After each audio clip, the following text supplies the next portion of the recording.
Bueno, buenas tardes a todos. Gracias por acompañarnos esta tarde.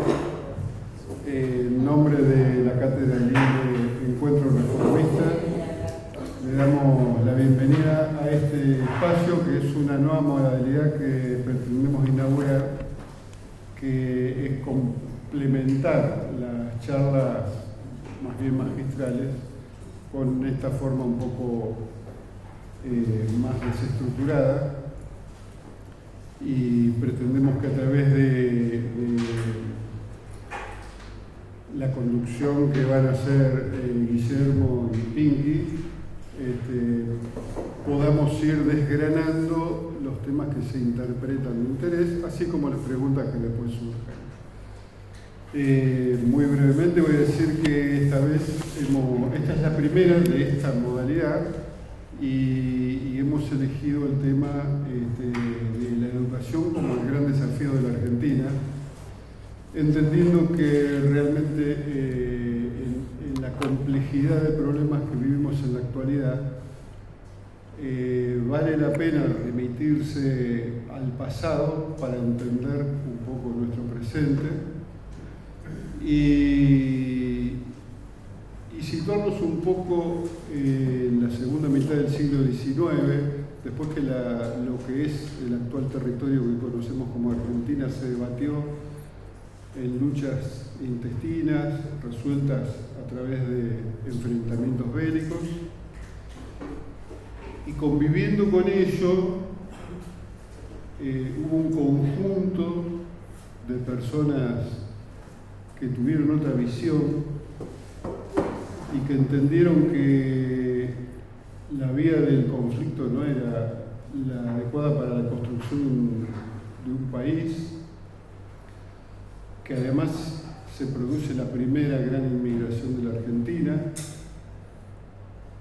y que en ese contexto teníamos una oportunidad fabulosa de proveer con las riquezas de esta nación las demandas de Europa, pero que era absolutamente inviable hacerlo si no apostábamos a formar y a educar a nuestra nación. Y a partir de allí la presidencia de Sarmiento genera una revolución desde la educación que alimentó este país por 150 años. De alguna manera, ese modelo que sostuvo a la sociedad argentina durante tanto tiempo, hoy está prácticamente destruido. Y desde nuestro humilde lugar hemos entendido que nuestro papel es el de promover el pensamiento, porque lo que pasó hace 150 años fue que hubo un conjunto de ciudadanos que esencialmente pensaron nuevamente la sociedad. En ese intento es que hoy hemos invitado a Fabio, que ahora Guillermo va a dar detalles de su trayectoria y experiencia, pero por quien sentimos una profunda admiración por su capacidad justamente de abstraerse de los conflictos del presente para poder pensar un futuro. No me voy a extender, quiero referirme a dos temas de orden práctico. El primero, que todos recuerden silenciar su celular, por favor, tal como si estuviéramos en el cine, así no nos alteran los sonidos. Y en segundo lugar, siendo este un nuevo evento, le quiero agradecer a Blas Calierro y al equipo de la gente de medios audiovisuales de la Facultad de Humanidades que con tanta generosidad nos dan una mano para poder realizar esto que acá está Blas, reitero el agradecimiento, que nos permite, entre otras cosas, que después que terminemos todo esto va a estar en el canal de YouTube. Bueno, muchísimas gracias y le doy a Guillermo para que haga la presentación del caso.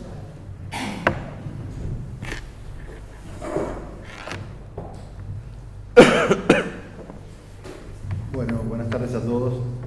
Yo voy a hacer una breve presentación de Fabio Kettelas, que todo el mundo lo conoce.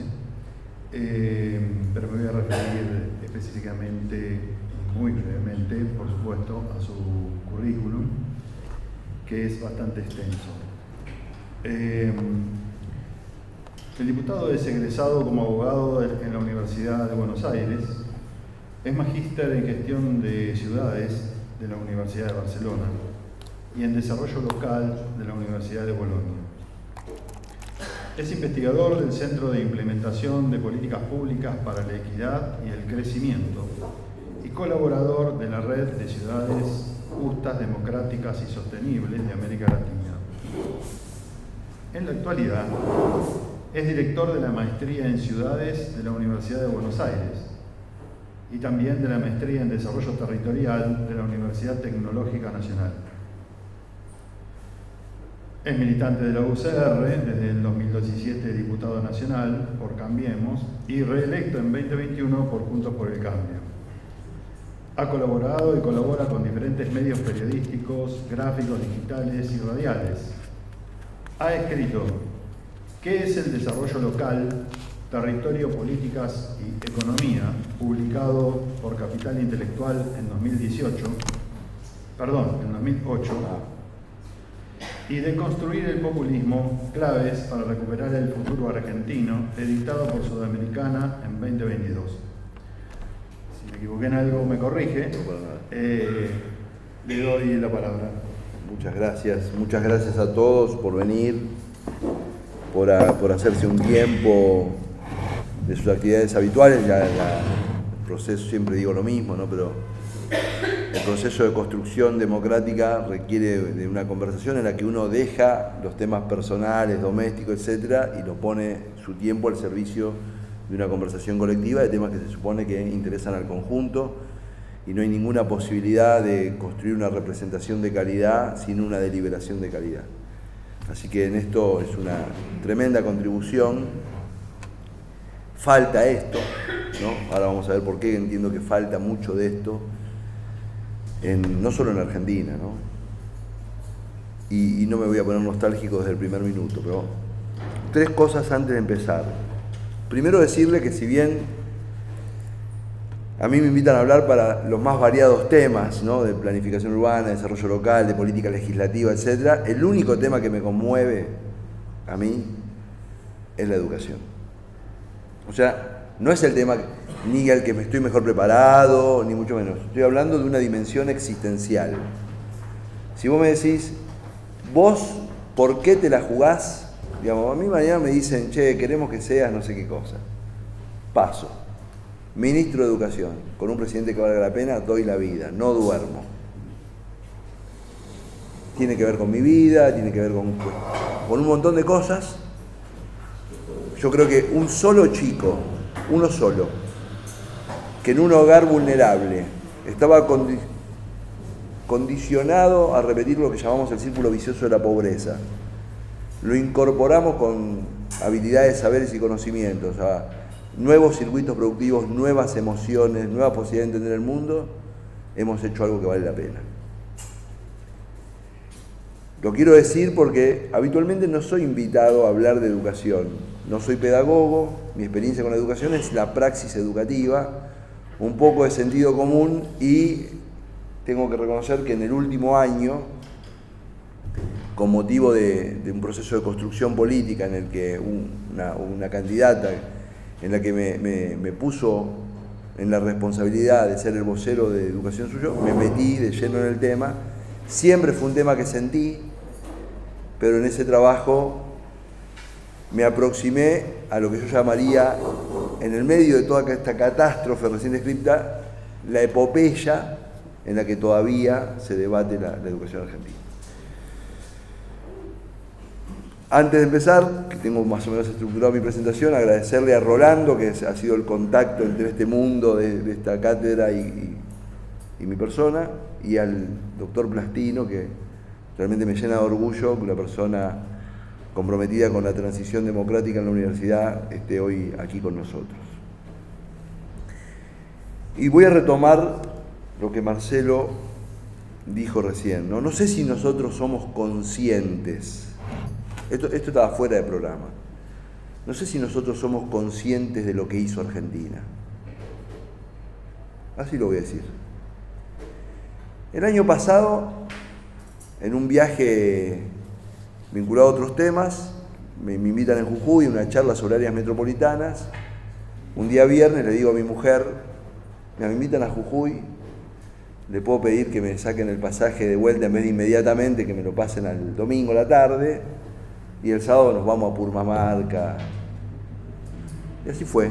Di mi charla, y el sábado nos fuimos a Purmamarca, que es, ¿no?, un pueblito, no sé cuánta gente debe vivir en Purmamarca, 3.000 personas, 4.000 personas. Hoy,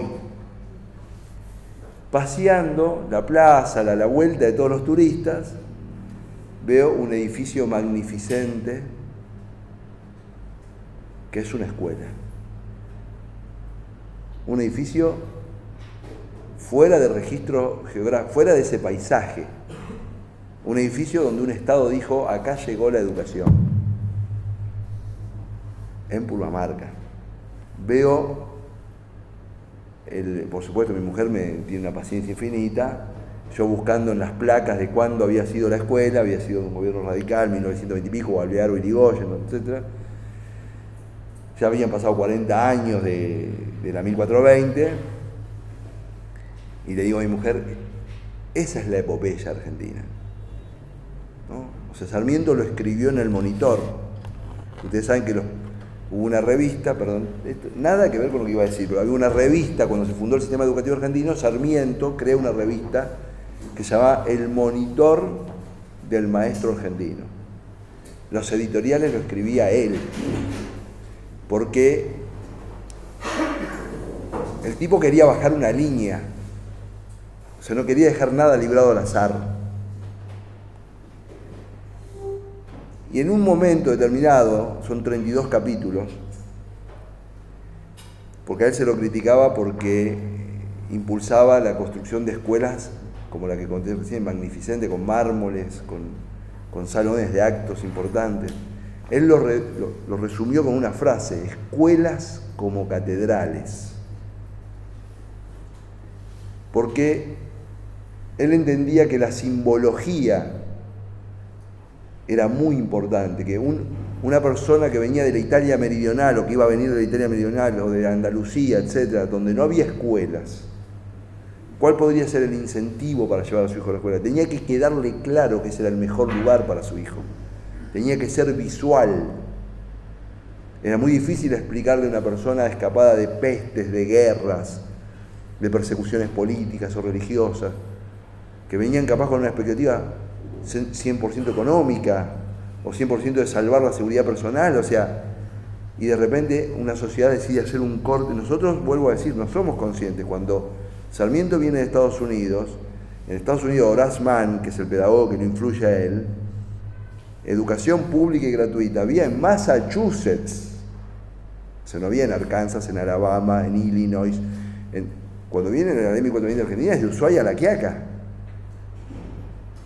no es en Capital Federal o en provincia de Buenos Aires. En 40 años derrotamos el analfabetismo. Hasta los años 90 se decidían inversiones por preferencia de calidad de mano de obra con la Argentina, hasta los años 90. Por eso, lo que pasó en los últimos 20 años es una tragedia que no tiene perdón. Porque nosotros tenemos que volver a un lugar de donde ya estábamos. Argentina logra la masividad universitaria antes que muchos países europeos. En los años 60 ya había masividad universitaria en Argentina. Nosotros somos eso. Y es una epopeya que no está contada. La historia de las 63 maestras, las maestras construyeron sus escuelas. Las trajimos de Pensilvania, Massachusetts, hay algunas pobres que tuvieron que, llegaban a Catamarca, llegaban a Corrientes, construir su escuela. En el medio de esa pelea, que sea el Estado, hubo intentos, y bueno, que no la construyan, que se dicte clase en la parroquia. No. Escuelas como catedrales, no, en la parroquia no. Por eso cuando en el programa Fines, se podía dictar educación formal en locales partidarios, el retroceso que hizo Argentina es monumental. Ustedes piensen, yo no me voy a meter en el núcleo del problema fiscal del que voy a hablar, pero la Argentina, el primer sector de política pública que profesionaliza, no se puede dar clase porque sos el amigo de mi cuñado.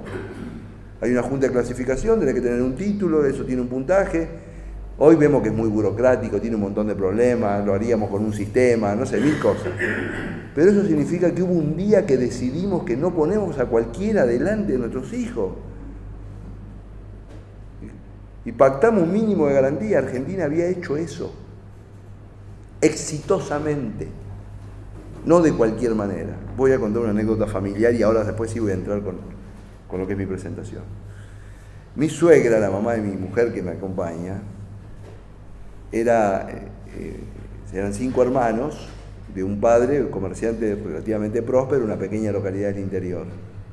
Y uno de los problemas que tiene una persona que le va bien con una actividad es quien continúa su actividad económica. Para esa época siempre en cabeza de los hombres esa tarea. Y las mujeres tenían, no hay que ubicarse en época, en los años 50, en los años 60, un recorrido más determinado hacia lo doméstico. Mi suegra era docente sarmientina, ¿no? De guardapolvo blanco, cuando digo quiero decir muchas cosas, creo que ustedes me interpretan con lo que quiero decir. Y según me dijo ella, para su padre era un orgullo absoluto que su hija fuera docente. Entonces yo siempre pienso, si a mí mi hija me llegara a decir que quería estudiar docente, yo la mandaba al psicólogo, a ver qué le pasaba, pobre chica, ¿no? Para que sea de contadora o abogada o escribana o guionera o lo que fuera.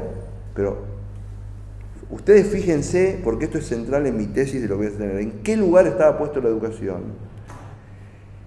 Que en la sociedad había personas que jactanciosamente reivindicaban la condición de docente de sus hijos, porque interpretaban el rol en una sociedad que iban a jugar, donde la educación estaba en el centro de los problemas públicos.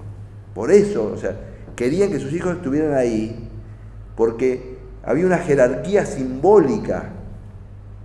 Probablemente hubo gestos ultraconservadores, que hubo un montón de cosas. Yo soy de la generación de que tomábamos distancia a la mañana, o no nos dejaban entrar con el pelo largo. Pero nosotros alfabetizamos a una sociedad, le dimos el conjunto de habilidades y saberes para desenvolverse en el mundo que les iba a tocar vivir, y los padres, sin hacer ningún malabarismo, en la escuela más cerca de su casa, sabían que lo podían dejar en un lugar que era seguro y que iban a aprender lo suficiente para desenvolverse en la vida. Esa garantía no la tenemos más. El título de pero quería decirles que generalmente no me invitan a hablar de ciudades, etcétera, pero mi verdadera pasión es la educación. Lo de las ciudades es como mi laburo, esta es mi pasión. El título de la charla, que es El desafío de la educación argentina, es un título que me permite, me da la libertad, pero la primera pregunta que yo me hago es ¿qué es educar? Que no es una pregunta para nada baladí. Sobre todo porque yo doy por sentado que los que estamos acá tenemos como una visión institucionalista, en el sentido de que educar es una actividad que le corresponde a un conjunto de instituciones constituidas, que son la escuela, la universidad, etcétera, donde ponemos a una persona ahí adentro y esa persona aprende cosas útiles para su vida. Esa es la imagen, no importa la definición precisa, esa es la imagen que tenemos de lo que es educar, ¿no? Y ahí viene la pregunta que se deriva de la pregunta, que ¿cuáles son los conocimientos relevantes hoy para la vida que alguien tiene que vivir dentro de 15 o 20 años? Si pensamos que a los 6 o 7 años, vamos a decirlo barrialmente, lo abarajamos a un pibe y decimos, bueno, a los 20 se va a tener que desenvolver en un mundo que no logramos imaginárnoslo, que aparece como una amenaza porque es tan cambiante que nos da una idea de desgobierno y de descontrol que es muy atemorizante, ¿no? Y ahí me voy a correr un poquitito de mi línea argumental, que fue claramente institucionalista, porque yo reivindico el sistema educativo, reivindico la escuela, reivindico la universidad, etcétera, etcétera, pero el éxito del sistema educativo argentino también, no está dicho, es que hubo un Estado que por persistencia, por claridad de mensaje, por inversión, por un montón de cosas, lo dije al pasar, pero quiero remarcar, logró que la sociedad se mueva hacia la educación. O sea, no dejó al fenómeno institucional solo en un contexto en que la educación era un fenómeno controversial. Voy a poner ejemplos. O sea, uno podrá estar en contra de la memorística, pero que sea el programa más visto de la televisión argentina, Odol Pregunta, muchos años, mostraba que era una sociedad que validaba que una persona supiera de un tema y que se exponía ante la población y la gente se ponía contenta porque esa persona sabía mucho, etcétera, porque lo podemos comparar con los 8 escalones de hoy, donde dan 4 opciones y es invocar. Y entonces, ¿qué pasa? Yo creo que los tipos de los 8 escalones lo estudiaron, que la gente ahora se siente identificada con alguien que es parecido a él, que puede saber o no saber un tema. Y antes, hace 40 años, no hace 2000 años, el que nos motivaba era el que era diferente a nosotros por su excepcionalidad. Entonces, pongo esto en el centro de escena porque en eso de mover, cuando yo digo mover la sociedad hacia la educación, hay un actor del que la educación no habla casi nunca, que es la familia. No hay ninguna posibilidad, por más que dupliquemos el salario docente, mejoremos las universidades, etcétera, etcétera, de que la Argentina recupere su gloria educativa si en las familias no es indiferente que una persona estudie o que no estudie. Ahí hay un dato central. Mi hijo, el doctor, es una simbología de una sociedad movida hacia ese lugar. Eso, si ustedes me preguntan de todo lo que está roto, porque lo material se puede reconstruir, eso es lo más gravoso, porque es muy difícil de reconstruir. Es muy difícil de reconstruir. Voy a tratar de explicarlo por qué. Aquella epopeya se hizo en un mundo donde la legitimidad de los procesos institucionales era tal que la compulsividad para ciertas cosas, como por ejemplo para vacunarte, para ir a la escuela o para ir al servicio militar, estaba cuestionado por vanguardias que podían significar el 1% de la población, digamos. El mainstream social validaba la idea de que era bueno para el conjunto vacunarse o que era bueno para el conjunto ir a la escuela. Más controversial lo del servicio militar, pero en la nación naciente también estaba muy validado, ¿no? O sea, un mundo donde porcentajes hoy casi inaceptables de compulsividad eran tolerados socialmente. En el mundo, no en la Argentina, ha crecido una narrativa de la libertad como falta de restricciones. Esa es una forma de ver la libertad. O sea, la libertad, yo estoy muy motivado últimamente en términos de lecturas filosóficas, hay muchas lecturas de la libertad. Esta es una de las lecturas de la libertad, ¿no? Y esta narrativa de la libertad como falta de restricciones tiene una gran apoyatura material. Por ejemplo, para venderte un auto, una de las cosas dice, y podés salir a la hora que quieras y volver a la hora que quieras, o sea, no dependés del transporte público, y podés ir por el camino que quieras. Y cuando uno ve las publicidades de auto, y más o menos siempre dicen eso, ¿no? Que podés ir por el camino que quieras, etcétera, con un paisaje lindo. O el streaming, podés mirar lo que quieras, a la hora que quieras, no precisás como antes 4 canales, etcétera. O sea, la narrativa de este tipo de la libertad, entendida de esta manera, tiene un anclaje que excede el debate político. Todos consideramos que es mejor, si tengo ganas de mirar la serie a las 9 de la noche o a las 10, tener la opción y no estar obligado a mirar a las 9 como era antes.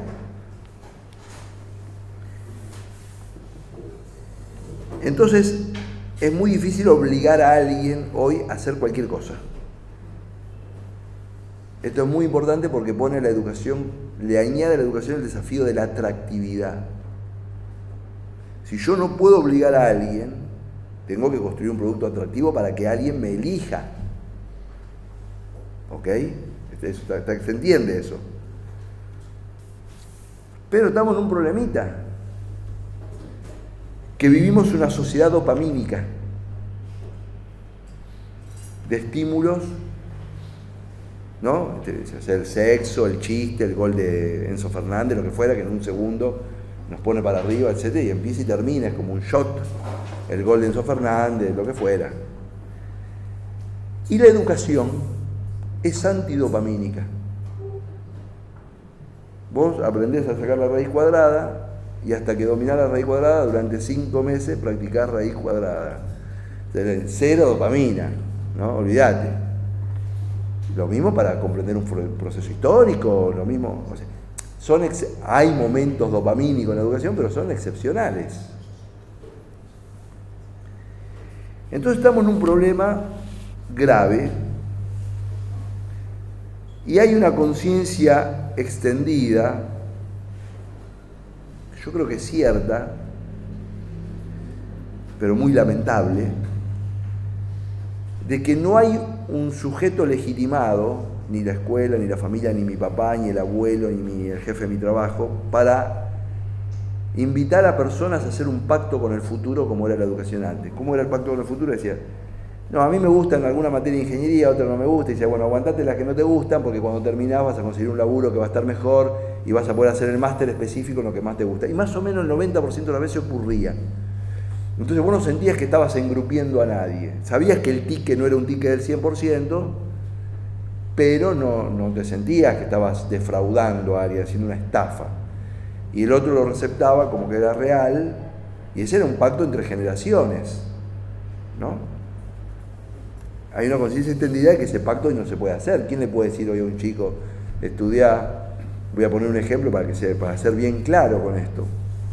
Hace ya varios años, ¿no? En Suecia,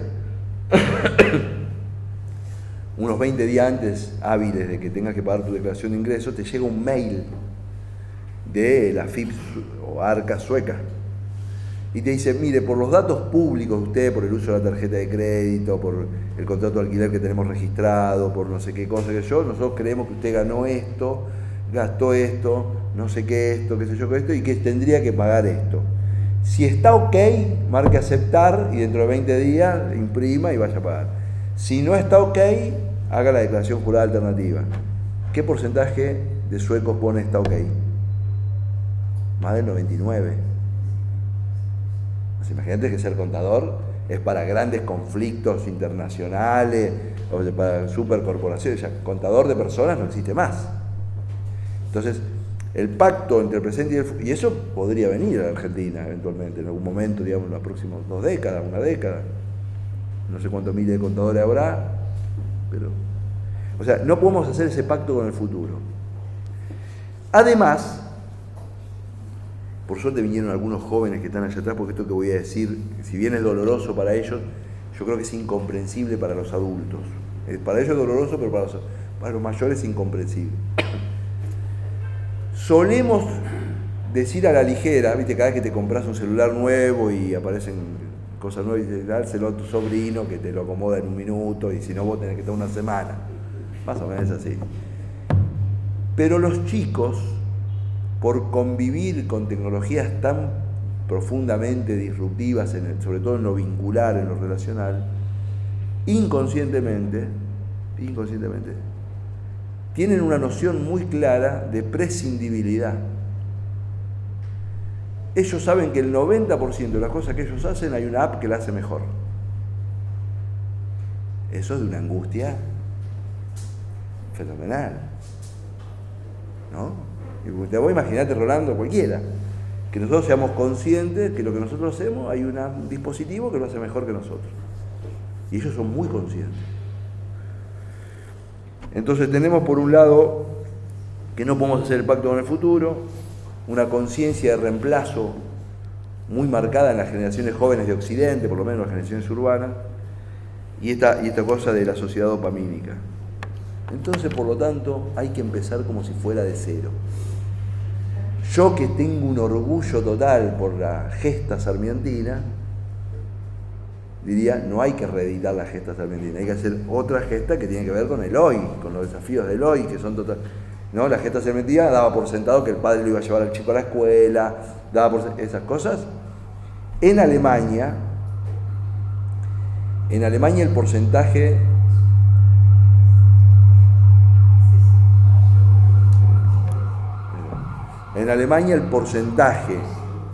de jóvenes que dejaban la escuela media hasta antes de la pandemia era alrededor del 1%. Era un gap estadístico de personas que habían adquirido una enfermedad o personas que tenían algún problema con la ley. Un gap estadístico, un 1% no es significativo en términos. Igual los alemanes se preocupaban de tratar de que eso baje, por supuesto. Ahora están alrededor del 5%, es 500% más. Y advierten que no dejan los que tienen problemas de notas, etc. Sino pibes que le dicen a los padres, lo que estoy aprendiendo lo consigo en Google, etc. Y los padres que, bueno, acá también debe pasar. Entonces hay que empezar de cero. Hay que empezar a hacerse estas preguntas. ¿Qué es educar? ¿Para qué educamos? Etcétera. Por un segundo voy a poner un paréntesis en esta narrativa. Voy a poner un paréntesis. Hay un señor, en la historia de la pedagogía hubo un señor, así como Freud en la historia de la psicología, un señor que fue un par de aguas, como Marx, como Newton, un señor que se llamaba Comenio, que escribió un libro en el 1700 y pico que se llamó La Didáctica Magna, que se dio cuenta de una cosa en los albores de la Ilustración, que los estados iban a necesitar a que todo el mundo sepa leer y escribir. Entonces propuso algo que es muy obvio para nosotros ahora, pero que para él fue totalmente disruptivo, porque hasta ese momento la centralidad educativa estaba dada en el fenómeno, lo voy a simplificar, en el fenómeno 1 a 1, un aprendiz y un maestro, Leonardo da Vinci y Verrocchio. En el taller de Verrocchio estaba Leonardo da Vinci, Verrocchio lo conoce, mañana vengo 9:15, bueno, está bien Leonardo, no sé cómo dirían, tomamos unos más, qué sé yo, era 1 a 1. Comenio dice, 1 a 1, no tenemos maestros para alfabetizar a toda la población, están apareciendo las máquinas, hay que decirle a la gente prohibido tocar, muchas cosas que hay que hacer de mucha complejidad, precisamos a mucha gente ingresado al mundo de la ilustración, de la comprensión de los fenómenos mecánicos. Y entonces empieza a pensar cómo poner 1 a 30. Tengo un solo profesor, pero ahora en vez de tener un alumno tengo 30. Y tengo que sistematizar, ya no es como Verrocchio y Leonardo, ¿no? Todos los sistemas educativos modernos nacen de ese desafío. Ese desafío fue maravilloso porque cambió la humanidad, hizo que la alfabetización se extienda, pero rompió cosas. Ninguno de nosotros tiene con nuestro maestro el vínculo que tuvo Leonardo con Verrocchio. Rompió cosas. Conocimiento personal, seguimiento. Imagínense, una relación 1 a 1 todos los días. Por supuesto que no se puede replicar que haya una relación 1 a 1. Pero yo hice este paréntesis por las cosas que voy a decir ahora, en relación al empezar de cero. Porque en esto del desafío de la educación argentina, yo me pregunté hoy antes de venir acá, ¿cuáles son los 3 desafíos que tenemos para educar bien? Mucho antes de si tenemos plata o no tenemos plata. Tenemos que educar, eventualmente, yo creo que la educación es hasta toda la vida, ¿no? Pero voy a ponerme en clave de una sociedad inclinándose a las generaciones más jóvenes. Una generación ansiosa, masivamente ansiosa.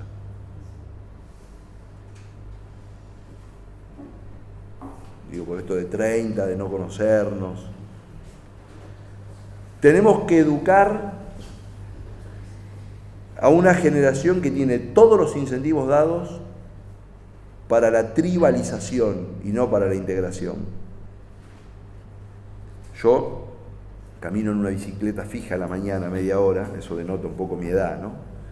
Y pongo el celular adelante, me entro a YouTube y miro shorts de YouTube.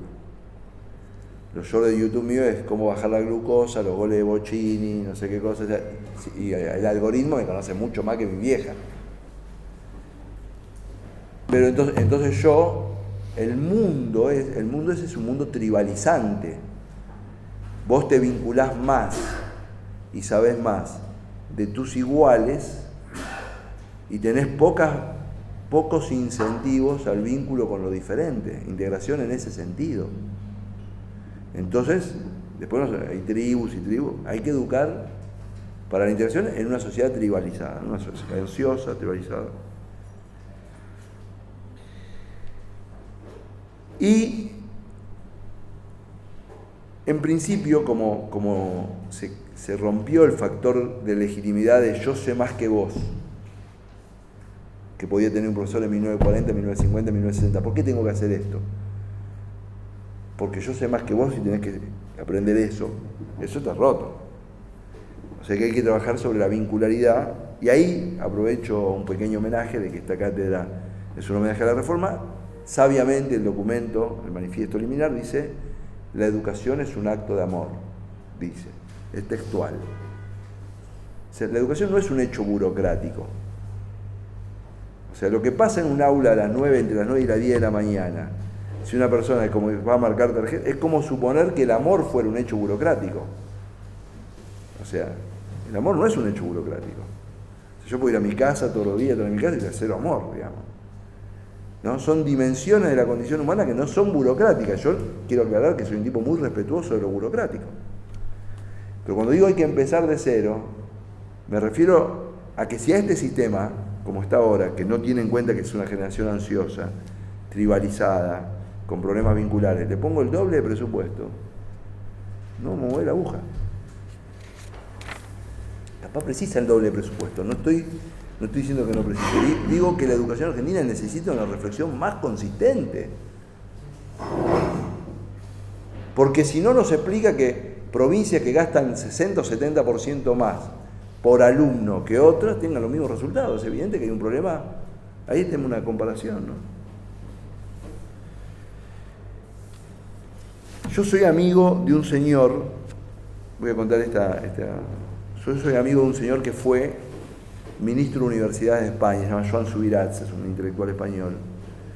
Y nosotros 4 o 5 veces al año hacemos un Zoom, un Meet, donde nos contamos cosas de Independiente, del Barcelona, de los bares de tapa de allá, de las pizzerías de acá, etc. Y de nuestra vida y de nuestras preocupaciones intelectuales. Pero eso se profundizó mucho cuando él ejerció el funcionariado público como ministro, porque yo tenía mucho interés en que él me cuente cosas. En el medio de eso, se había aprobado el Fondo Europeo post-pandemia, 700.000 millones de euros. De esos 700.000 millones de euros, 50.000 millones de euros le tocaban a España por 40 y pico de mil, por la participación de España en Europa. De eso estaban obligados 1/3 a gastarlo en educación, que eran 15.000, y de eso 1/3 era universidad, 5.000. En un chiste de mal gusto de mi parte, como él es catalán, decía: es imposible que un catalán gaste 5.000 millones de euros por arriba del presupuesto. Le dije: ya está, olvídate. Y entonces me cuenta en qué lo pensaban gastar. Y me dice: tenemos bastante estudiado que los jóvenes en España que quieren ir a la universidad no tienen restricciones, realmente entre las becas, etc. O sea, que quiere estudiar, estudia. Podemos canalizar hacia algunas carreras que nos está faltando más, etc. Pero ese no es nuestro problema. Y esto y lo otro, y me va desgranando los problemas, y me llega que el grueso de la plata la iban a gastar en volver a poner en un aula personas mayores de 60 años. Imagínate, con mi visión, el tipo está o jubilado o a la vuelta de jubilar, si vos estás por invertir un montón de guita ahí. Y me dice: lo tenemos perfectamente estudiado, no es intuitivo.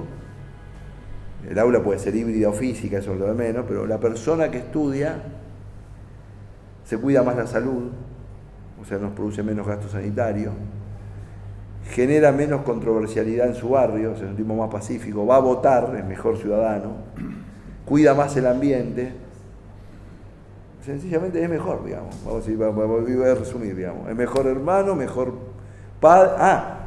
Controla mejor el seguimiento educativo de sus hijos y sus nietos. Y para mí fue un bombazo. Cuando me dijo eso, lo único un aspecto de mi vida, ¿no? Cuando yo era chico, mi madre me decía que tenía que estudiar para ganarme la vida, como le habrá dicho todos los padres a todos ustedes. Y yo le dije a mis hijos que tienen que estudiar para disfrutar la vida. La educación no es solo funcional en términos de lo que produce como producto, que no lo quieren. O sea, yo no puedo entender un chiste en alemán porque no sé alemán. Ahora, si sabría alemán podría divertirme, eventualmente, ¿no? Estoy poniendo un ejemplo un poco tirado de los pelos, pero digo, o leer una novela en su idioma original, o por ejemplo, a mí me gusta la filosofía, no puedo leer a los filósofos alemanes en alemán, y seguramente sería un disfrute distinto, o la música, o lo que fuera, o entender lo que pasa en el mundo, saber en qué mundo vivo, o decodificar una noticia, o poder tener un rasgo de verosimilitud cuando tengo que consumir un input, etcétera, etcétera, etcétera. Eso que ya me hizo sentido cuando me lo dijo, me hizo mucho más sentido un tiempo después, 5 minutos más, 10 minutos más y yo termino. Cuando yo produje, con un equipo que me ayudó, un proyecto de ley de seguridad del paciente que se llama Ley Nicolás, es un proyecto de ley que establece protocolos para la práctica médica. Y una de las cosas que me sorprendió, cuando sale algo mal en la práctica médica, que se llama eventos adversos, o sea, no necesariamente mala praxis, digamos, hay eventos adversos que no tienen que ver con la mala praxis. Y está listado en los países que llevan buenas estadísticas, está listado cuáles son los eventos adversos más frecuentes. Por ejemplo, la caída de una camilla es un evento adverso muy frecuente, está entre los primeros 10. Uno no lo puede creer, pero en el paso entre una ambulancia, entrar, es bastante más habitual de lo que uno cree, en personas con problemas de movilidad, etc. Pero a mí me reventó cuando veía que entre los eventos adversos había personas que no podían interpretar la letra del otro, no tenían capacidad de repregunta, no sabían que 500 miligramos era medio gramo y le daban 500 otra cosa. Nosotros no somos conscientes de lo que nos da la educación cotidianamente. Cuando un médico nos prescribe algo y lo podemos decodificar sin dificultad. No somos conscientes que tiramos un aerosol en nuestra casa y podemos mirar atrás y leer y comprender que si se podía o no se podía, o hay que retirarse 4 horas después de pasarlo en el sillón porque es tóxico o lo que fuera. Quiero decir que todas esas cosas que a nosotros nos resultan ajenas, todos los días producen personas que van a los hospitales. O sea, nosotros lo pensamos en términos muy de una sociedad incluida, conseguir trabajo o no conseguir trabajo. No estar educado es casi no estar en el mundo en muchos aspectos. El mundo ahí sí es todo asedio.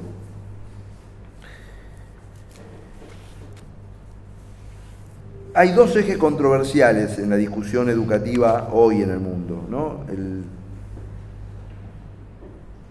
La educación, la calidad y la inclusión, que es un eje controversial, que a mí me parece medio absurdo porque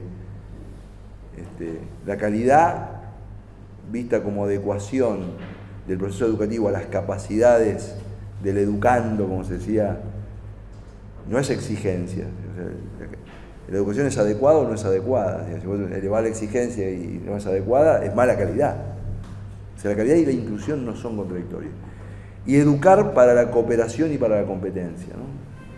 Por ejemplo, en los países de raíz católica, que tenemos un gran problema con la competencia con reglas. O sea, tenemos una visión, la competencia es como algo malo, cuando la competencia con reglas es algo bueno, porque es algo estimulante. Y la cooperación también es bueno, no es que uno es bueno y el otro es malo. Entonces, ¿cómo formar gente para la cooperación y para la competencia, ¿no? Yo, cuando ocupé ese lugar de vocería de educación, me imaginaba internamente, mientras me duchaba a la mañana, si yo tenía una entrevista con un periodista en el prime time y me hacía una pregunta, ¿qué le tenía que decir? En frente a cada caso, las preguntas eran bastante, no tomaban estos ejes, pero me entrenaba, digamos. Pero una cosa en la que yo alguna vez lo hice, pero quería poner baza, y no lo logré, porque claramente no hay nadie que me pare por la calle y me diga, Ketlas, usted logró que yo piense eso. Es que, con todo que yo pienso en un centro en la atractividad, la educación es una rutina también. en un mundo en que la rutina goza de mucha mala prensa. O sea, yo conozco un montón de gente, colegas, que tienen el hábito y dicen, yo 2 horas por día escribo. Yo 1 vez por semana voy al teatro. Entonces vos ves la cultura teatral de tipo 20 años después y es enorme. No es que va 1 vez por semana, 20 años. Yo aprendí inglés, para ir a estudiar inglés, me volví y escucho un podcast en inglés porque no quiero perder la capacidad de hablar inglés. Digo eso porque es parte de nuestro desafío. Para recuperar la capacidad de pacto con el futuro, tenemos que ir a un lugar de sinceridad y decirle a los pibes, este es un esfuerzo.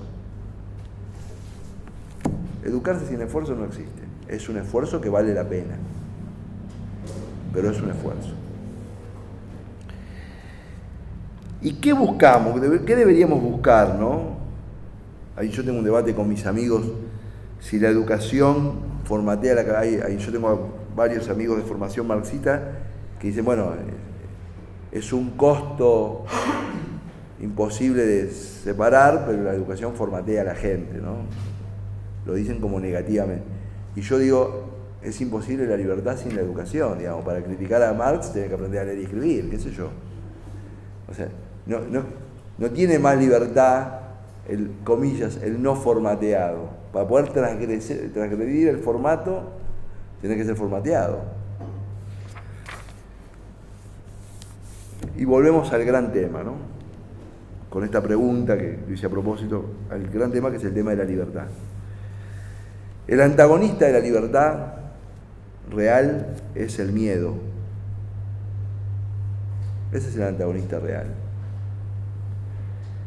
Y la educación, si tiene un sentido, por eso las personas que aprendían a dominar una técnica, que sabían que tenían un saber que era alguien lo necesitaba, que encontraban la realización en resolver un problema de una cierta complejidad, etc., lo que hacían es ganarle pequeñas batallas al miedo,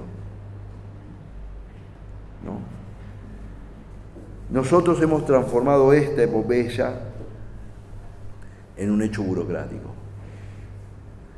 Entonces, yo no sé qué esperaban ustedes, pero para restablecer la educación, Argentina tiene que venir, yo estoy convencido, no puede parecer soberbio, son esta y otras preguntas, pero de este tipo, para reconstruir el sentido de alfabetizarnos en la lógica del tiempo que nos toca vivir. Muchas gracias.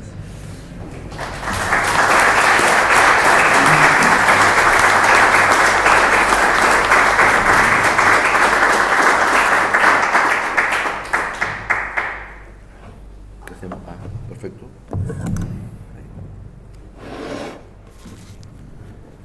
Bueno, abrimos un espacio para las preguntas. Tal como lo habíamos diseñado. Yo tengo varias preguntas para hacerte, Fabio. En rigor tenía un listado, tenemos confeccionado un listado a partir de tu conversación, de tu charla, de tu exposición.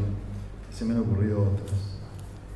Voy a empezar por el final, por esto que dijiste a lo último, pero que es reiteración de algo que dijiste anteriormente, que me recordó un libro que estoy leyendo, que todavía no he terminado.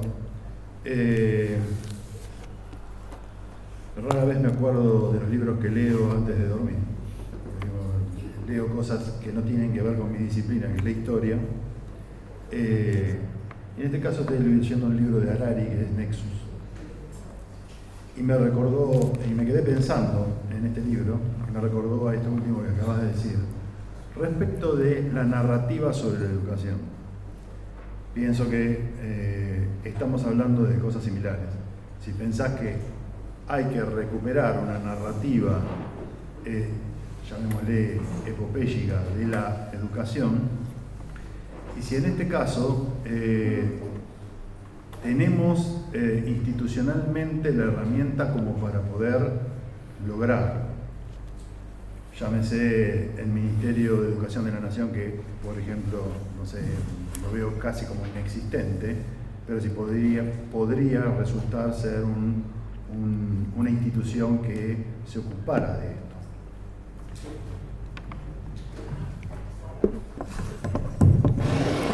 Yo pienso, en Argentina habitualmente solemos decir que está erosionada la confianza institucional, etcétera, y lo imaginamos con el Congreso, a nosotros no nos cree nadie, eso es así.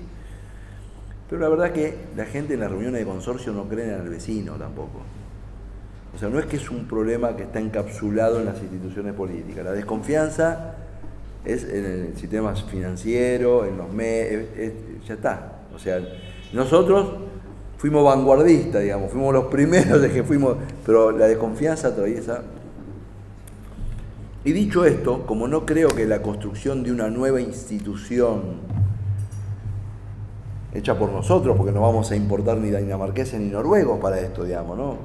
Sea la solución, hay que pensar en algo parecido a lo que dije en algún momento. Yo, por ejemplo, voy a contar, en las semanas que fui vocero de educación, tenía en mi casa, que llegaba a la noche, carpetas que tenían adentro, tenían un título, cualquiera, educación en contexto de encierro, educación agraria, y la gente me daba cosas, papelitos, me indicaba al mirar tal video, porque la gente, eso hay que decirlo,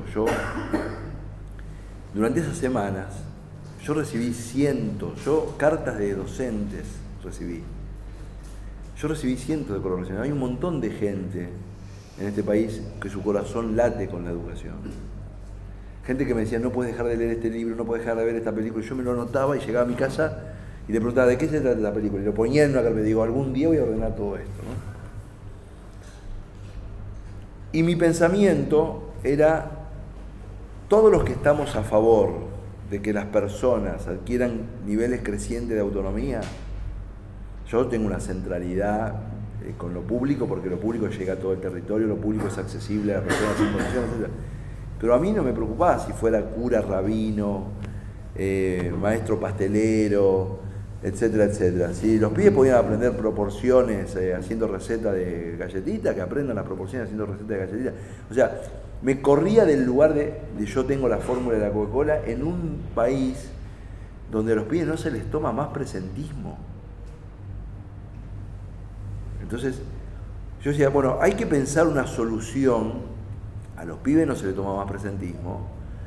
Yo hablo con los ministros de educación provinciales, les digo que tengan una narrativa a favor de los docentes, que digan que los docentes son los héroes. Me dijo el otro día un ministro, yo me lo estaba militando el ministro, estábamos comiendo y le dije, vos tenés que decir que los docentes, que no le pica la segunda madre, pero el trabajo que hacen, en las dificultades que se desenvuelven. Me dice, sí, pero todo a mí eso se me cae cuando la chica que es cajera del supermercado gana 950.000 mangos y la docente gana 650. Son amigas, las dos. Y es el 40% más. Y quiero decir una cosa, voy a decir una cosa muy triste, y es parte de ese 40% más, es porque Argentina tiene un sistema educativo que gasta muchos recursos en lugares donde no pasa nada. En esa provincia tenía 120 centros de educación de nivel secundario, los famosos CENS, con un promedio de matrícula por CENS de 6 alumnos. Y atendieron a toda la matrícula, sin mandar uno de un pueblo a otro, etcétera, bajándolo a 75. Y nos tenemos que hacer cargo, yo tengo 60 pirulos. En nombre de miles de cosas, en nombre del Estado presente, en nombre de... Acá se ha banal, como si esos recursos nos sobraran. Como si no hubiera chicos en otro lugar que no tienen vacante. Como si no tuviéramos que subirle a la docente de 600 y pico a más que la amiga cajera para sostener una narrativa. El daño que se hizo fue enorme. La educación argentina venía mal, pero el kirchnerismo hizo un daño enorme. Enorme y manifiesto. Fractura expuesta.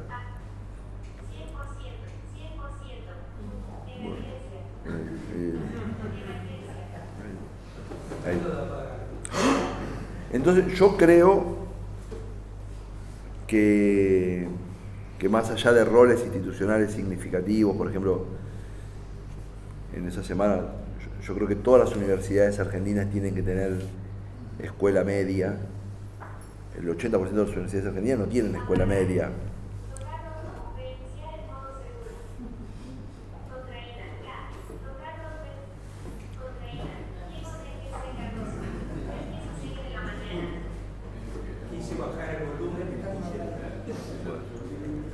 Entonces le decía, yo creo que hay mucha gente de muchas esferas distintas. Voy a poner un ejemplo bien extremo. O sea, los comunicadores sociales tienen que... O sea, hoy es indiferente la conversación educativa. O sea, el triunfo de un proceso como el que estoy pensando, que en eso es idéntico a al legado sarmientino, es que para una persona que toma un micrófono en la gala de entrega de los premios Pindonga, diga, y qué bueno que la educación, etcétera, etcétera, etcétera. O sea, tiene que ser un lugar común. Tiene que ser un lugar común. Y eso es un constructo que no sé si lo lleva adelante una institución. Hay que ponerle cabeza a que el flaco de la pyme que contrata a alguien esté mal visto si no terminó el secundario. Y si no, haya un programa para las pymes que no terminan el secundario para facilitarle que terminen el secundario. Empresarios, familias, credos, sistema público, clubes de barrio, todo por la educación. Todos por la educación. Esto no se va a revertir porque tenemos una medida genial en absoluto. Tiene que ser que el pibe que va a jugar a la pelota le diga, mirá, tenés que ir a la escuela. Está bueno que juegues a la pelota, hay tiempo para todo, tenés que ir a la escuela. Y lamentablemente, lo tengo que decir, los jóvenes no me dejarán mentir, el imaginario que se está construyendo, esto entre la fintech, el juego online, el culto de la belleza como objeto de obtención de posibilidades económicas, etcétera, etcétera, es una idea que, como mínimo, yo no la voy a juzgar moralmente porque no soy quien, pero desplaza la educación. Ninguna de esas lógicas es una lógica formate, sé solvente, ninguna de esas lógicas. Son toda la lógica del pelotazo, ¿no? En un solo tiro, salvarme. Y yo, ojalá todo el mundo se pueda salvar de un solo tiro. Yo no tengo nada contra eso. Lo que sí sé es que eso va a ser mentira para el 99% de ellos. Entonces, la sociedad le tiene que dar una salida. El pacto entre generaciones está roto. Nosotros tenemos que pensar, la narrativa tiene que recuperar ese pacto entre generaciones. No sé si contestó. Sí. ¿Pensás en ese sentido que también tenemos que utilizar, por lo menos los educadores o quienes estamos interesados en esto, justamente los nuevos medios que existen, digamos, sobre todo para los jóvenes? Total. Me refiero a las apps como TikTok, Instagram, etcétera. Total, voy a aprovechar para hacer ahí, por ejemplo, voy a poner un ejemplo. Hay un canal de YouTube que se llama Un Mundo Inmenso. No sé si alguien lo conoce, ¿no? Bueno, Un Mundo Inmenso debe tener 200 videos subidos. Es de 3 chicos argentinos. Que es un verdadero éxito a nivel iberoamericano, tiene como 500.000 seguidores. Algunos, fíjense cuánto tiene en YouTube, Un Mundo Inmenso. Es sobre curiosidades geográficas. Tiene una calidad de producción extraordinaria, realmente una calidad para explicar, no sé, cuántos países son bicontinentales, con un locutor que es el adecuado, con imágenes que son las adecuadas, sobre fondos marinos, sobre cuál es la isla más distante de todos los lugares continentales. O sea, todas curiosidades, que son esos conocimientos que no sirven nada, pero te sirven para abrirte el universo, de producirte el estímulo, que la geografía es algo más interesante que el saber cosas de memoria, ¿no? Yo, por ejemplo, si fuera profesor de geografía, usaría ese sitio fenomenalmente. Bueno, hay un chico que ganó el premio de docentes que inspiran, que da Clarín, que tiene ahora un sitio de Instagram de curiosidades históricas. Entonces va por la ciudad de Buenos Aires, filma el Colegio Nacional y en 1 minuto y medio, 2 minutos te cuenta que fue de los jesuitas, que en qué año se transfirió, que qué conflicto hubo por detrás, etc. Y lo hace con mucho rigor. Entonces, ¿te va a servir para enseñar historia? No, pero hoy pibes que no están entrenados a tener 40 minutos de atención, como yo, en el minuto 8 le metes eso, en el minuto 15... O sea, yo creo, si educar es un acto de amor, ¿no? Ese es un punto, o sea, y también, ¿te interesó este tema? Sí, leete esta novela, no sé qué, o sea, lo tradicional, yo tengo la sensación de que cuando uno da en el clavo, los pibes tienen ganas de saber cosas. O sea, porque yo creo que, no sé si es instintivo, tendríamos que hablar con un etólogo, pero hay un instinto humano inclinado al conocimiento. El hombre, el tiempo de la incertidumbre y de la magia, etc. Voy a decir una cosa que es un poco controversial, pero cuando no sabíamos nada de nada y éramos nómades y salía un trueno por allá y no sé qué, y había uno que empezó a asociar que el trueno estaba precedido por nube negra y él decía, veía nube negra y se va a ver un trueno, y le empezaban, hubo un momento, digamos, yo lo llamo un momento teológico antes de que nos asentemos, ¿no? Que personas que interpretaban el mundo en base a dioses que nos castigaban, nos favorecían. Cuando nos asentamos, tuvimos que defender nuestro lugar respecto a las acechanzas de alimañas o de otros que querían pasar por ahí, y fue un momento de los generales, de los coroneles de los ejércitos. Hubo que organizar la convivencia, fue el momento de los Roma, ¿no? El momento del derecho. Cuando vino el capitalismo, ¿no? Cuando la movilización de factores económicos cambiaba la vida social, el momento de los economistas. Hoy estamos en el momento de los comunicadores.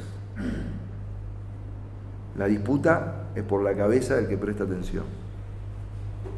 Es el momento de los comunicadores. Y la educación no puede ser ajena a eso. Vuelvo a un punto del que hablamos, que era el tema de la institución. Pero esto sobre todo porque, para no dar la sensación de que hay que los esfuerzos por la educación son personales. Yo muchas veces paso por esa situación. Y no tanto por esfuerzos colectivos. ¿Tenés vos la misma sensación? ¿Sufrís esto que por ahí uno padece? Cuando se desarrollaron las pruebas a aprender, en el gabinete de seguimiento, un sistema de evaluación que tiene un montón de complejidad, porque en un momento, no sé, 50.000 aulas se seleccionan al azar entre cuarto grado y séptimo grado, garantizar la confidencialidad, la distribución, bueno, las cosas que pueden tener un operativo de esa naturaleza. Yo tenía un amigo en el equipo de evaluación y decía, una de las cosas más sorprendentes era ver que el aula tal, de cuarto grado, en una escuelita en Salta, había salido número 35. Número 35, sos un campeón del mundo, ¿no? Y esa misma escuela, en séptimo grado la medimos, y salía 1734. O sea, no salía ni 40, ni 50, ni 80, ni 200. O al revés. En cuarto grado salía puesto 3025 y en séptimo grado. Y mi amigo me decía, todavía, este es un comentario que ya tiene más de una década, lo más importante de la educación, una vez que se cierra la puerta del aula, es la relación entre el docente y el alumno. Ni la iluminación, ni el borrador, ni el pizarrón, ni la calefacción, ni... Si el docente y el alumno funciona ese vínculo de reconocimiento y valoración, etc., en la misma escuela, el de séptimo te lo lleva al número 35,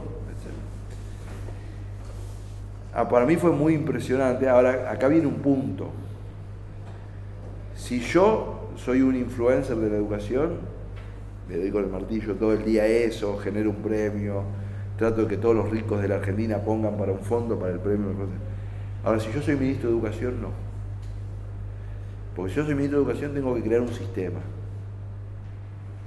Porque yo dije una cosa al pasar. No sé si todos la registraron, por eso lo voy a repetir. Un padre dejaba en la puerta de cualquier escuela sin hacer ningún malabarismo, la que le quedaba 2 cuadras de su casa, 5 cuadras de su casa, 6 cuadras de su casa, a veces un poquito más para que no cruce la avenida el chico, entonces teníamos una enfrente, pero teníamos una a 3 cuadras, nos notábamos 3 cuadras para que no cruce la avenida o lo que fuera, que eran los dilemas de una familia argentina hace 40 años, eran esos. y sabía que la diferencia entre la escuela A, todos los barrios tenían como la escuela, pero la diferencia era más o menos 10%. Cuando vos gobernás un sistema, eso es un éxito total. Yo una vez me pregunté, y conseguí respuesta, ¿ustedes nunca se preguntaron por qué entre las mejores 20 universidades del mundo no hay ninguna universidad alemana? ¿No es raro? ¿No es raro que un país que es la segunda potencia exportadora del mundo, el tercer ingreso per cápita de Europa, siendo 85 millones, no 13 como es Holanda, o 300.000 como es Luxemburgo, ¿no? 85, un montón, que son buenos en casi todo, en muchas cosas son muy buenos. No tienen ninguna universidad entre las mejores 20 del mundo, nunca. Y una vez me dijo alguien, pero tampoco tenemos ninguna abajo de los 200, porque nosotros defendemos la calidad de un sistema, no un hecho excepcional. Podríamos tener un hecho excepcional, tenemos el Max Planck Institute, podríamos, pero queremos que la persona que está en, no sé, Salchichuten, Land, mande a su hijo a la universidad que queda a 20 kilómetros sabiendo que es muy buena.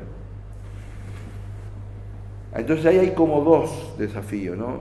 El desafío narrativo es los docentes, qué sé yo, qué sé cuánto, y el desafío sistémico. Yo tengo una agenda, yo no sé si hoy es el momento o el lugar, pero yo por ejemplo creo que es inverosímil para mí que la Argentina en algún momento, más o menos en la Argentina hay estudiando la docencia sistemáticamente en un momento determinado 100 y pico mil personas en todo el país. Y Argentina en algún momento pagó 1.200.000 planes Potenciar Trabaja. Yo le propuse a la candidata a presidente de la que era vocera, digo, paguémosle. Y dice, no, porque reclutamos mal, paguémosle. Capaz que un pibe que está en duda elige la docencia.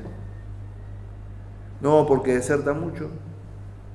No es lo que a mí más me gusta, me encantaría que fueran todos de corazón, que los banque la familia, no importa, pero estamos en esta situación. Porque si consideramos de verdad que la externalidad positiva de tener buenos docentes es tan alta, yo una cosa que no comprendo, ahora estoy viviendo una situación así es que nosotros tengamos una narrativa y no seamos consistentes después con lo que tenemos que hacer, ¿no? Estoy trabajando, dándole una mano a un intendente de mi partido, hay un grupo de emprendedoras y hay unas poquitas que terminaron un curso, entonces le digo, tenés que darle un premio, un curso muy, muy esforzado hacerlo, mientras dejaron a los hijos con la suegra, mientras no sé qué cosa, qué sé yo, qué sé cuánto. Digo, no puede ser que el que la hizo y el que no lo hizo estén en el mismo lugar. Y al final del camino, los incentivos, sean materiales, sean simbólicos, etcétera, funcionan. Lo que pasa es que en la Argentina construimos incentivos negativos y funcionaron a la perfección. Porque pensamos que para pasar se podía estudiar o no estudiar, funcionó buenísimo el incentivo, no estudió más nadie. Funcionó espectacular el incentivo. Pusimos el incentivo para el lado incorrecto. Entonces, ¿hay que ayudar a los chicos que tienen dificultades para tener un tránsito pedagógico? Sí. ¿Hay que liberarlos de aprender? Jamás. Eso es un fraude. Los liquidaste para el resto de la vida. ¿En nombre de qué? Después lo largás a la jauría que es el mercado laboral y lo liquidaste. Con un nivel de condicionalidad solo comparable con el embarazo no deseado. O sea, si vos me decís, ¿qué cosa te condiciona más la vida posterior a vos? El nivel educativo y el embarazo no deseado son las dos cosas. Miren, hay algo que está muy estudiado por parte de la OIT, que es que en tu primera experiencia laboral, sobre todo si vos tenés una primera experiencia laboral en una organización formal, en una empresa que te paga aportes, que tenés un rol claro, donde hay una jefatura que te enseña, etcétera, etcétera, dos personas egresadas de la misma escuela con las mismas capacidades, a uno lo ponés en una organización muy informal y a otro en una organización formalizada en términos de transferencia de conocimiento, adaptación, etc. Los diferenciales en el promedio, no en la excepción, es ingresos 2-1 30 años después. El de la formal gana el doble y por lo tanto tiene una calidad de vida del doble y una transferencia transgeneracional del doble etc. Entonces yo cuando el gran tema para mí de la Argentina con la educación es también el tema de los incentivos. Hablar, a mí, por ejemplo, te lo dicen los docentes y ahora te lo dicen abiertamente, que el que falta y el que no falta ganan lo mismo. Ahora antes se rompió el tabú ese, ¿no? Es una de las cosas que produjo, bueno, la Argentina siempre fue un país con pocos tabúes, pero una de las cosas que produjo Milei es que ahora se habla, inclusive a mí me resulta irritativo cómo se hablan esas cosas, pero se hablan esas cosas que antes había más limitaciones. Y bueno, nosotros tenemos que pensar qué tipo de incentivos positivos construimos, ¿no? Me pregunto cómo compadece este deseo que creo que compartimos de refundar de alguna manera la educación. Cuando la escuela primaria pasó a ser pasó a ser un comedor, ¿sí? O sea, para garantizar que los niños comieran, y la secundaria un lugar de contención social con programas que tratan de evitar la repitencia para que no se vayan, porque peor es que estén afuera que estén adentro, aunque no educados. Así, ¿qué hacemos? Y el mercado no lo va a arreglar. Les quiero dar una noticia, ese es uno de los temas que... No, claro. El mercado no lo va a arreglar. No porque el mercado no sea eficiente para muchas cosas, que lo es, sino que hasta que no tenga un colapso de recursos humanos, digamos, ya medio lo tiene. En las áreas que tiene un colapso, miren, voy a contar una cosa y ya voy a la respuesta concreta. No sé si ustedes saben, ¿alguien sabe? Esto estoy como un mundo inmenso. ¿Alguien sabe lo que es Digital House? No.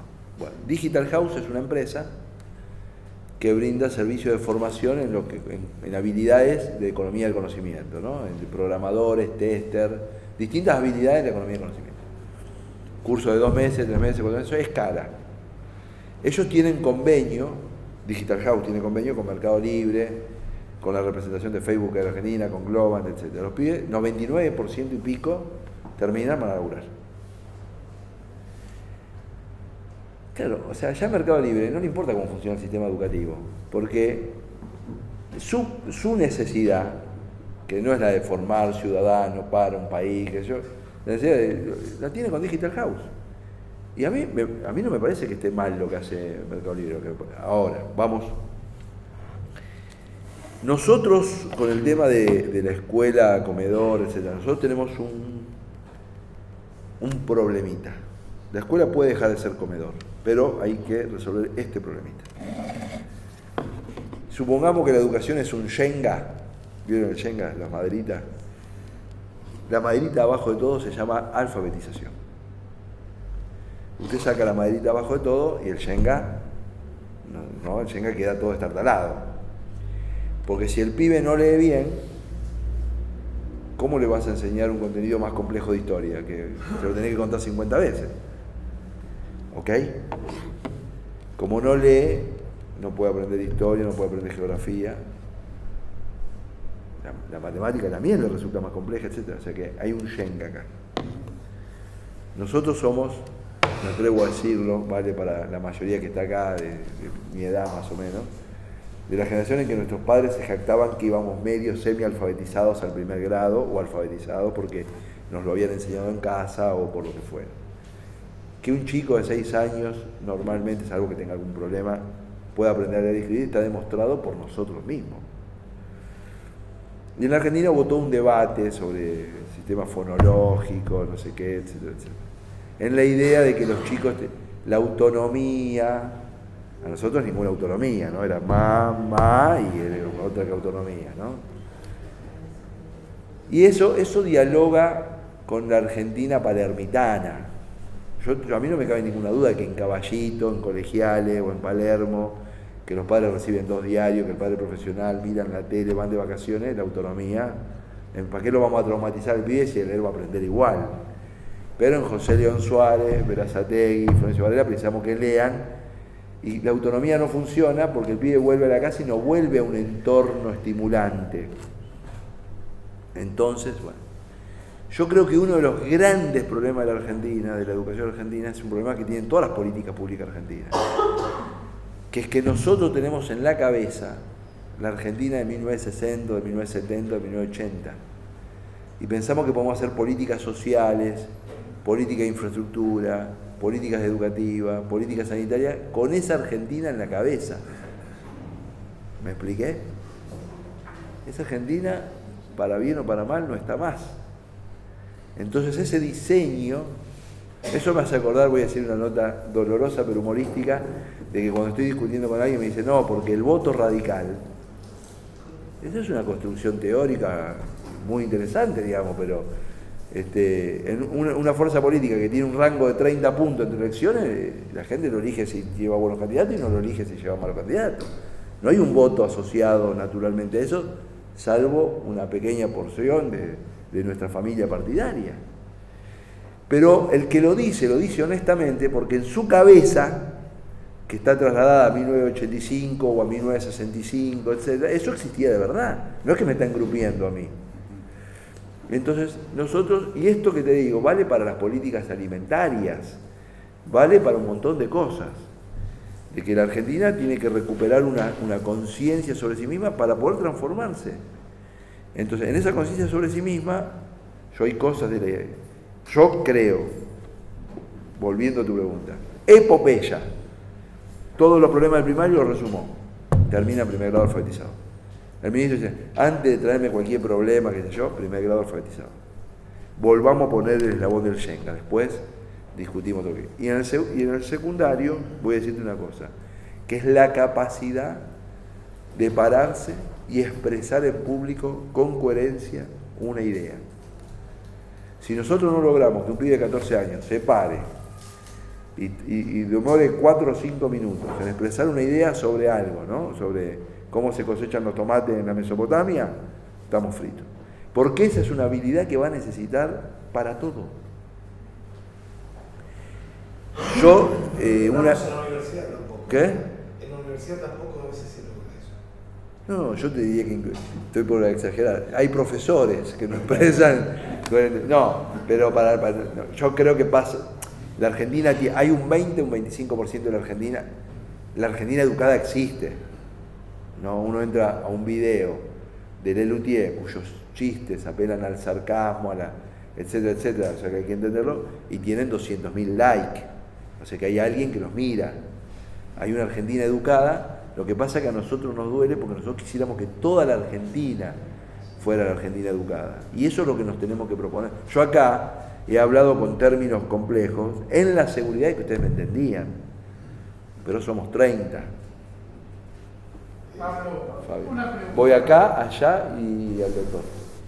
¿Cómo, o sea, sobre la base del Shenga, ¿no? Digamos, sobre necesidades básicas en el nivel primario, en el nivel secundario y obviamente también en el nivel superior? ¿Cómo se garantiza eficiencia en estas bases con un Estado ausente? Yo creo que la narrativa del Estado presente, yo tomo todo el riesgo yo en esto que voy a decir. Yo creo que una nueva educación requiere de una nueva narrativa. Y una parte de esa nueva narrativa es abandonar la idea de que hay una institucionalidad todopoderosa que tiene todas las respuestas. Una cosa de la que yo me jactaba en el proceso ese de vocería que ejercí, yo tenía muchos, comillas, asesores ad honorem, que eran Claudia Romero, Guillermina Tiramonti, que son grandes pedagogos, etc. Yo les decía, yo no quiero ser un ministro que se pueda permitir, quería ser ministro, quiero aclarar, que se pueda permitir decir no sé de este tema, que yo creo que es un gesto educativo también, ¿sí? Y por eso voy a convocar a 10 rectores universitarios. A mí la idea del Estado presente como un lugar donde encontramos todas las respuestas es una idea fallida para mí.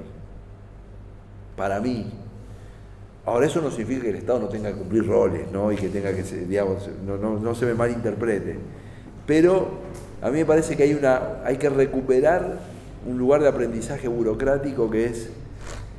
Porque si no, pasa una cosa voy a compartir algo con Rolando, que yo creo que compartimos esta idea en los sitios de la Fundación Alem que compartimos. Hay gente que cree que crear una oficina pública resuelve un problema y que cerrar una oficina pública es una catástrofe, aún con oficinas públicas que probadamente no funcionaron para nada.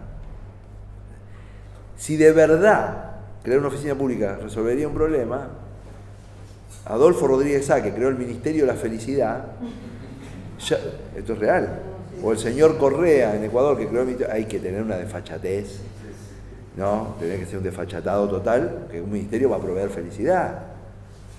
O sea, al final del camino, y esto es muy importante porque tiene que ver con todo lo que hablamos, al final del camino, el Estado, como máximo, puede proveer adecuadamente un bien público, un espacio público cuidado, un profesor en un aula que no haya mucho frío ni mucho calor, en tiempo oportuno, etc. Eso es lo máximo que puede hacer el Estado. Felicidad, gratificación, realización son desafíos personales. Por supuesto que si pude aprender la Divina Comedia, sé 3 idiomas, que yo capaz que estoy más cerca de la felicidad eventualmente. Pero lo que quiero decir, el Estado tiene que despojarse de la idea, de una idea que fue muy dominante en el siglo XX, de que tiene que proveer felicidad. Yo voy a poner un ejemplo, siempre pongo un ejemplo que es un poco machirulo, la chica. Digo, si a mí me gusta la morocha que vive enfrente de casa, y el Estado no me la provee, ¿no? Y bueno, será un problema mío, me escribiré un tango, qué sé yo. Pero hubo una narrativa muy fuerte, no en la Argentina, en todo Occidente, de que el Estado tenía que proveer felicidad. Felicidad es una forma de decir, realización, no, está en la liturgia política, que es la patria es la soberanía arriba y el regocijo abajo, lo decía el peronismo, o sea, está en la liturgia.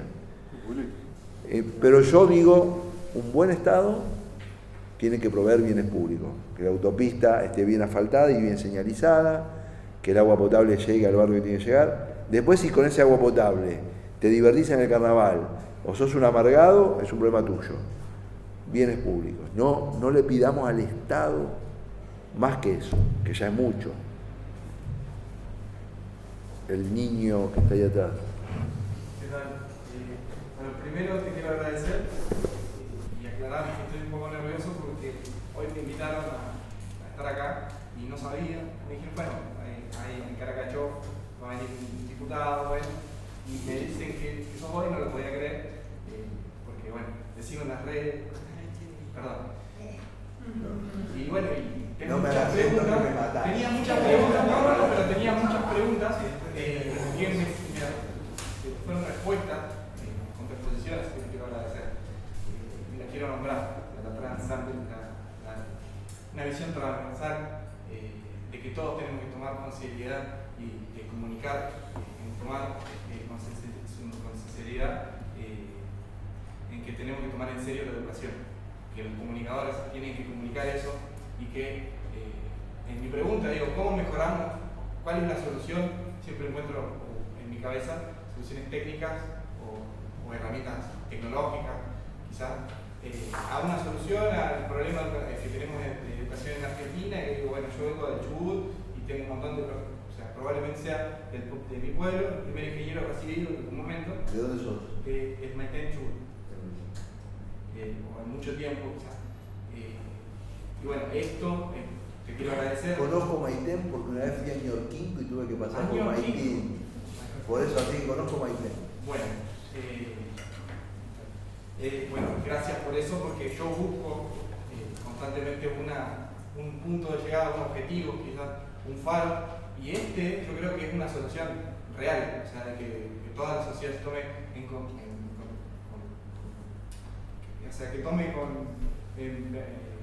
seriedad esto de la educación. Decime tu nombre. Francisco. Perdón, estoy muy nervioso. No, escucha, yo no sé si vos vas a volver a Maitén. Sos un amor.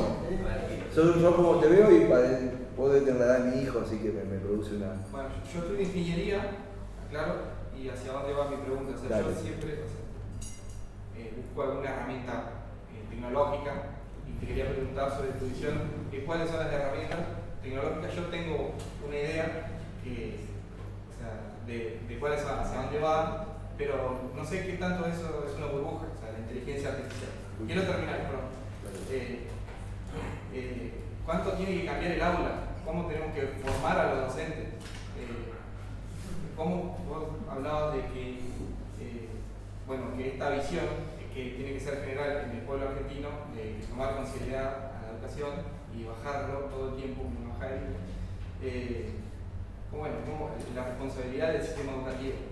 O sea, yo veo a mi escuela de Maipú, a mis amigos que hoy en día son docentes ahí, que buscan de alguna manera incorporar tecnología, esto de llamar la atención todo el tiempo con videos, con algo que capte la atención, pero no tienen una formación clara y el sistema sigue siendo el mismo. Yo acá traigo algo que investigué porque me gusta, porque soy aficionado quizás de la IA, creo que me conocen, saben qué quiero decir. Que en Brasil, que está acá, hizo un convenio con Amazon para mejorar la experiencia de las aulas desde un punto de vista práctico, porque los docentes tienen asistentes, o sea, la idea es buscar un asistente de inteligencia artificial que reduzca el trabajo que tienen los docentes en su casa, o sea, que es trabajo no remunerado, que trabajan 2 horas en su casa preparando una clase de un legajo único, quizá, de que el profesor que le siga el curso siguiente encuentre un archivo que le diga, Juanito, le va mal esta cosa. Yo creo que son herramientas técnicas que para mí, yo creo que podrían funcionar, que necesitamos un Estado que vaya en ese sentido, es cierto, pero en tu visión, ¿cuánto de eso es verdad? ¿Cuánto de eso no nos está vendiendo una mentira? Primero quiero decir una cosa, vos tenés el 90% de la solución. El 90%. ¿Por qué? Porque vos te estás haciendo un conjunto de preguntas movilizadoras que nadie tiene una respuesta categórica y que tienen valor la pregunta. La pregunta tiene valor. Después te voy a decir una cosa que es contraintuitivo. Tuviste la suerte de educarte en un lugar donde tuviste nombre y apellido. O sea, vos ahí, no sé cómo te llamás, sos Francisco, ¿cómo tu apellido? Beltrán. Francisco Beltrán, ahí sos Francisco Beltrán. Para tu mamá, para tu papá, para tu tío, para tu tía, para tus primos, para tu sos Francisco Beltrán, porque son 4.000, 5.000, 3.000, no sé, se conocen todos. Bueno, listo. Eso, vos vas hoy a González Catán o a La Ferrer, y uno de los problemas de los chicos, muy grande, es quién son para alguien. ¿Quién son? Porque lo tecnológico tiende a resolverse.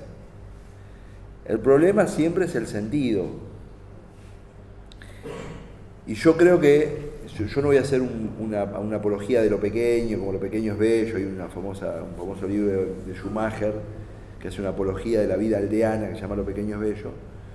Pero la verdad que uno de los problemas más grandes de la educación, en ese 1 a 1, que yo hablé en algún momento, a veces el 1 a 1 nuestro no es un docente, es mi padrino que te dice, te regalo el alfajor si vas a estudiar y juega con vos y te pregunta cuál es la capital de Hungría y qué sé yo, qué sé cuánto, y sos algo para alguien en ese proceso. Muy probablemente como ingeniero no vuelvas al Maitén, pero si querés hacer algo interesante por el Maitén, que es un lugar donde debe haber 50 docentes, 80, 100, vos vas a poder mostrarles muchas cosas a ellos.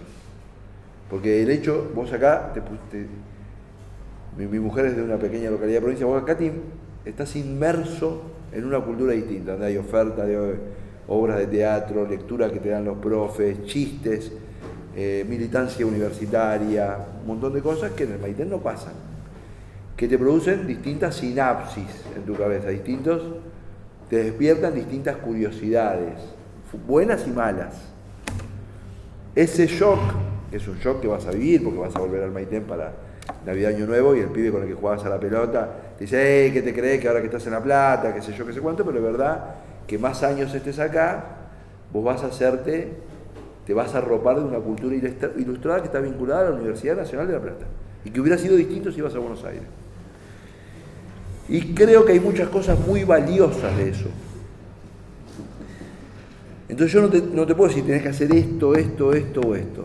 Pero sí te puedo decir que en la Argentina, voy a hacer un comentario, en un momento determinado, en el ejercicio de mi vocería, me puse a tratar de recabar cuántas ONG en Argentina se dedicaban a la educación, a algún aspecto de la vida educativa, a fortalecer la lectoescritura, a construir escuelas de frontera, a sostener la educación rural, a garantizar la conectividad de internet en escuela. No terminaba. Son cientos.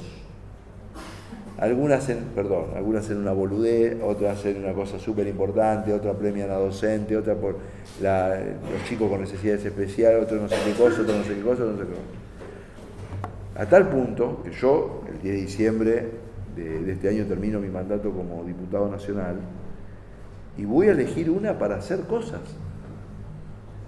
A mí, por ejemplo, un tema hay una que se llama Cimientos, que trabaja el tema de la lectura, y a mí me interesa mucho.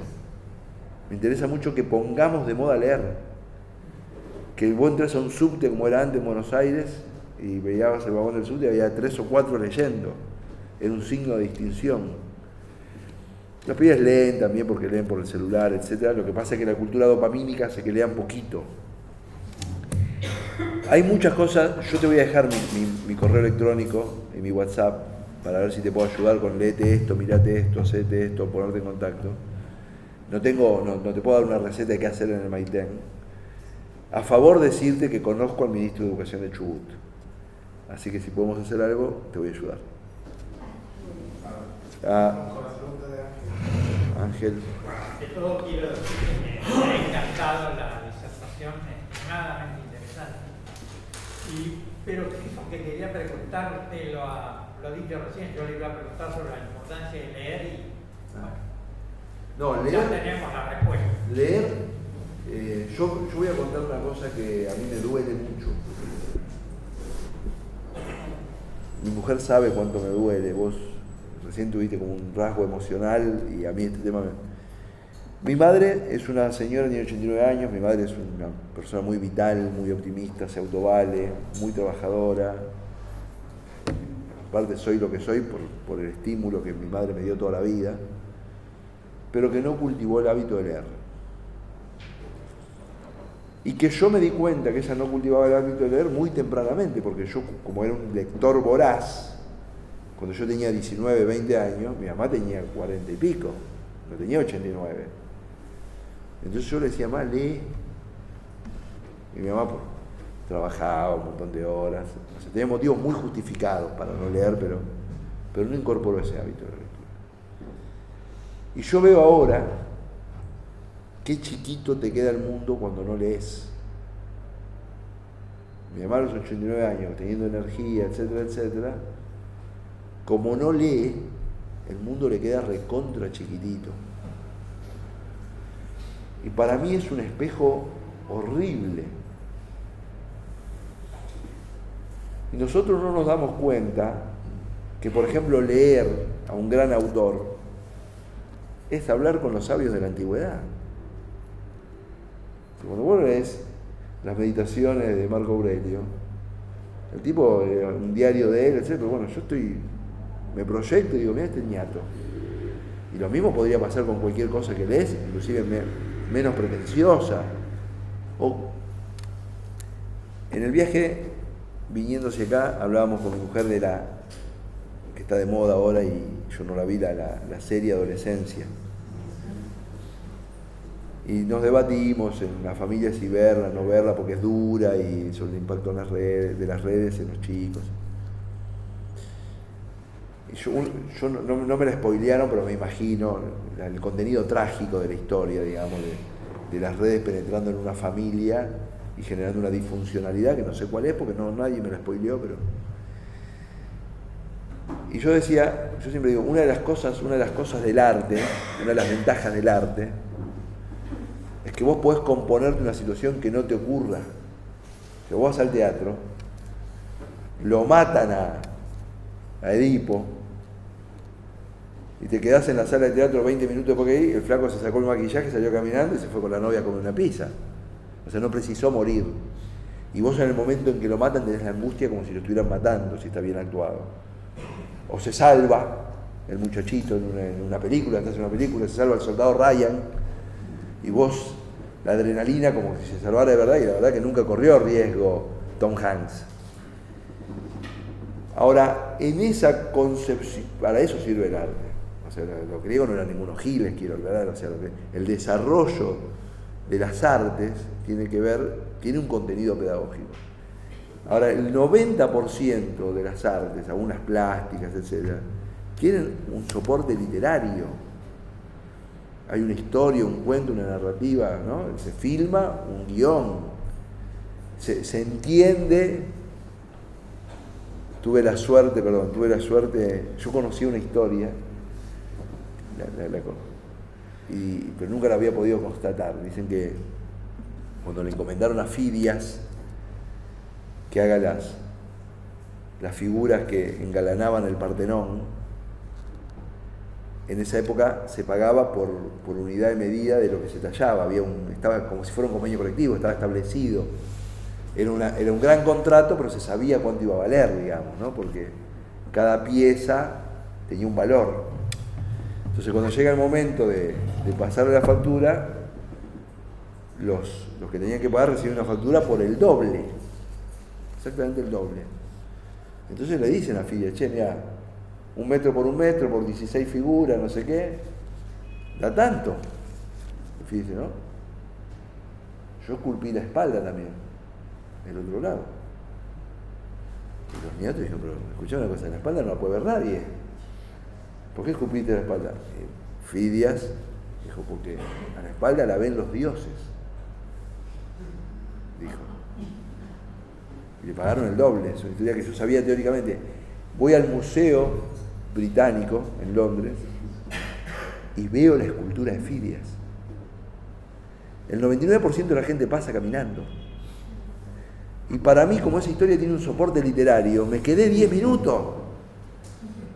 Porque yo entendía lo que estaba pasando con la historia de Fidias, de la cosa. O sea, leer es, en una época en que la Revolución Cubana había un son de promoción de la lectura que en una parte en el estribillo decía, leer es darle la luz al ciego. Es real. Entonces, sí, tenemos que hacer una epopeya por la lectura y tenemos que intentar, voy a decir una cosa, y con esto doy por terminado porque estoy mal de la garganta, les pido disculpas, pero tenemos que intentar. A nosotros en algún momento, tengo la sensación así de refilón cuando yo era chico, que a los argentinos nos dio como vergüenza sentir que al ser más cultos éramos diferentes a los del barrio. Y bueno, ojalá si ser diferente sea por ese lado, no por el lado de ser más violentos, más pendencieros, más inestables, etc.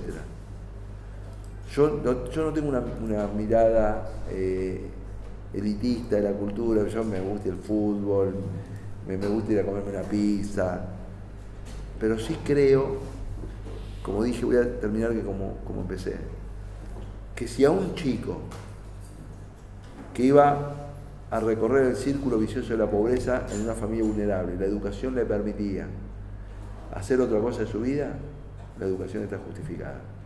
Muchas gracias.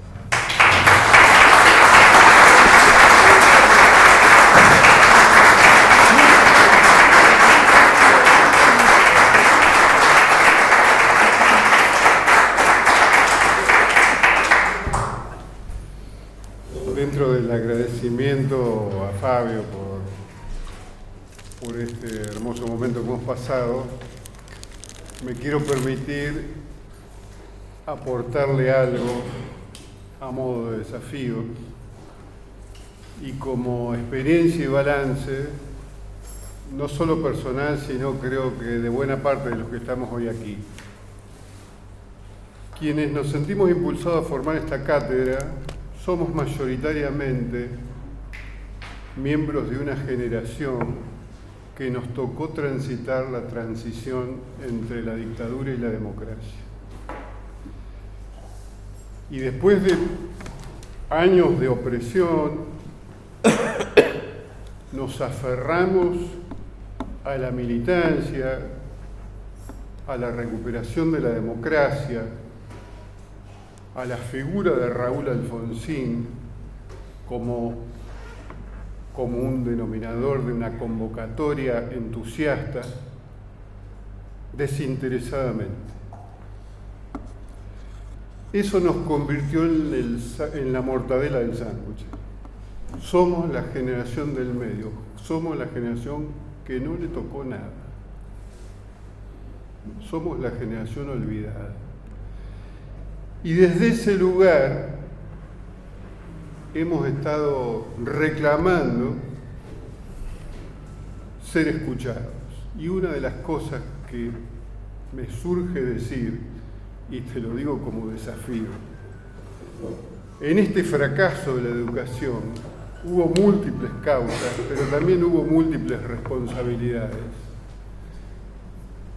La Argentina hace muchas décadas que dejó de tener liderazgos en figuras intelectualmente respetables.